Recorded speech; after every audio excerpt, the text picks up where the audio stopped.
Ito na nga, para tayong nag-birthday dito. Sinong makikain dito sa amin? Free, walang bayad.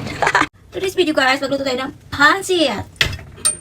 Ang una kong gawin ay itong porky. Lulutuin natin sa sariling mantika. Pantay lang natin sa paglagay. Para ang init mapantay din. Ang mantika guys. Look at this. Look at this. Kunin na natin to. At ilagay sa plato. Yan.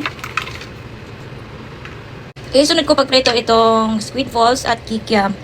Hindi ko na hinugasan yung pinaglutuan ko ng baboy. So ito na nga, pinaghalo-halo ko yung squid balls at kikiam.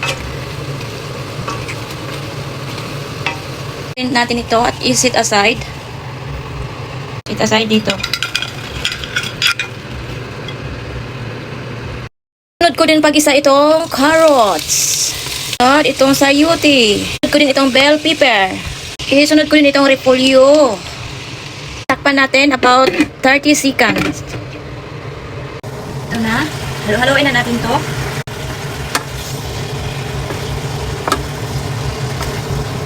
Tama na to. At mag-prepare na naman tayo ng mga sangkap. I-set aside natin. Ibabalik natin dito. Isunod ko din ito, Chinese chorizo.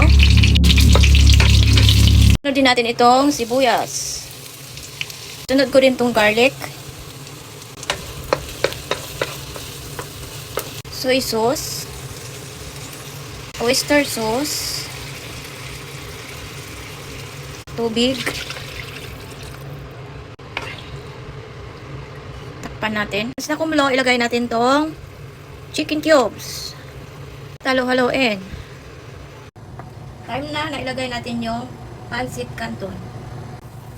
Ito na. Haluin natin to. Maglagay din tayo ng cornstarch.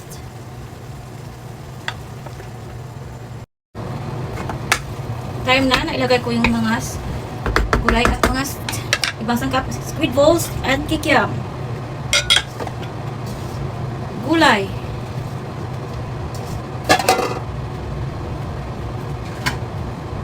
Pork.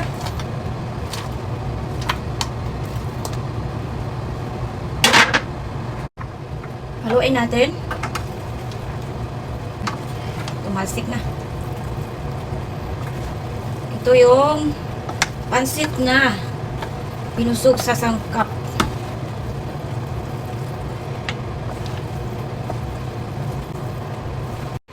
Ito na nga, para tayong nag-birthday dito. Sinong makikain dito sa amin? Free, walang bayad. Ito na nga guys.